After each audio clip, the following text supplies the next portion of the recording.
ঈদুল আজহাকে সামনে রেখে দাবটি ছুরি ও চাপাতি তৈরিতে ব্যস্ততা বেড়েছে কামার শিল্পীদের। ভোর থেকে গভীর রাত পর্যন্ত দাবটি ছুরি ও চাপাতি তৈরি করছেন তারা।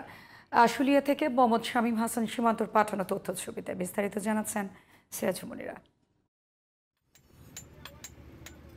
ভোর থেকে গভীর রাত পর্যন্ত টুংটাং শব্দে মুখরিত আশুলিয়ার কামার পল্লীগুলো।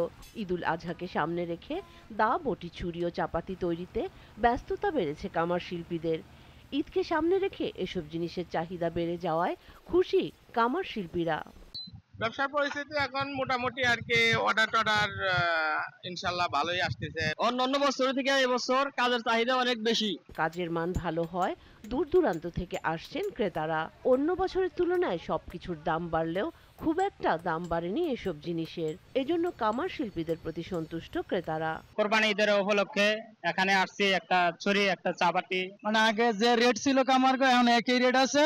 এদিকে কাজের চাহিদা ভালো থাকায় খুশি কামার শিল্পের মালিকরা। বাকি দিনগুলোতে এভাবে কাজের চাহিদা বৃদ্ধি পেলে তারা তাদের দোকানের কর্মচারীদের দেনা পাওনা সহজেই পরিশোধ করে সবাইকে নিয়ে হাসি মুখে ঈদ যাপন করতে পারবেন।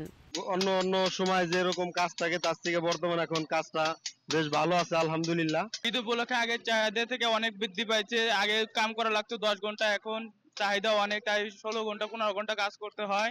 কামারদের দাবি আর্থিক প্রণোদনা পেলে ছুরি চাকু সহ ইস্পাতের তৈরি এসব সরঞ্জামাদি বিদেশে রপ্তানি করা সম্ভব। Sirajum Monira, GTV news.